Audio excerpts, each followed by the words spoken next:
we're the Briles. And we want to show you 4 sneaky cool features on our Class A bus. Okay, let's get started.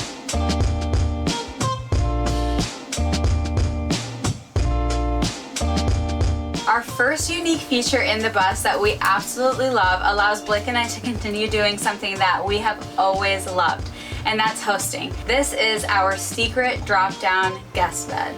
We love that we can have pretty much anyone come visit us wherever we are, and there's a place for them to sleep. We have definitely put this bed to good use. Over Thanksgiving, we hosted 9 people in the bus, and 3 of the 9 people actually slept on this very bed. Our second sneaky cool feature is on the outside of the bus. A pump station. Wrong side. This is a 26-gallon gas tank. It's mostly used for like off-road vehicles or things that they can fit inside here, but we actually have a different use for it. While we're here in Canada, gas is extremely expensive. I think at the most expensive spot, we got the equivalent of like $7-something a gallon. But before we came to Canada, we filled up almost 30 gallons here for $19 a gallon. The next feature that makes our bus extra special is the upstairs. Welcome to the 2nd floor, aka Everest Kingdom. He has a twin bed, a road rug, which is arguably his favorite part. He has killer views out of his window, and he just gets to have his own space, which was something that was really important for us when we were shopping for something. We wanted him to really feel like he had his own kids' room, just like he would if we were still in a house. Not only does Everest get to have his own room, but he also has the most storage/closet space than anyone else in the entire family. Even Blake and I combined, he has more storage than we do. I mean, he didn't have to reduce his wardrobe at all.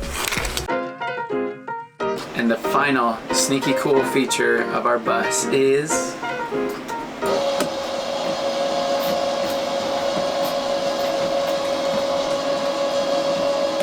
1 minute, 37 seconds later.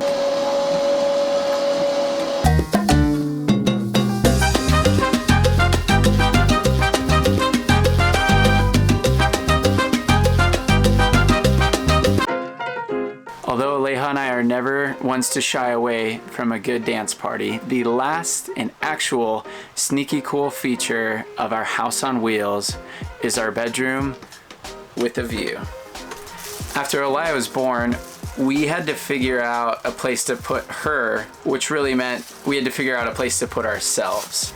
And that was this 8 by 10 foot garage space. It took a lot of planning in order to make it actually work as a livable bedroom. Number 1, it didn't have a bed, so we had to custom build this Murphy bed to still allow space inside the garage to pack while we moved.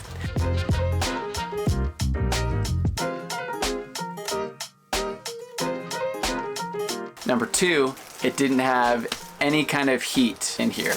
So we had to install an S-bar gasoline heater, which taps into the gas tank of our bus.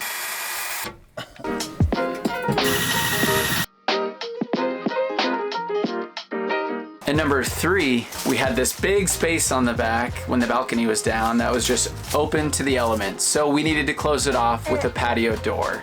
So we found doors that could fit, we installed them and added plexiglass. We thought the concept of having a bedroom and a balcony was almost a fantasy. And now that we see it and have lived it as a reality, it is almost even cooler than what we had imagined.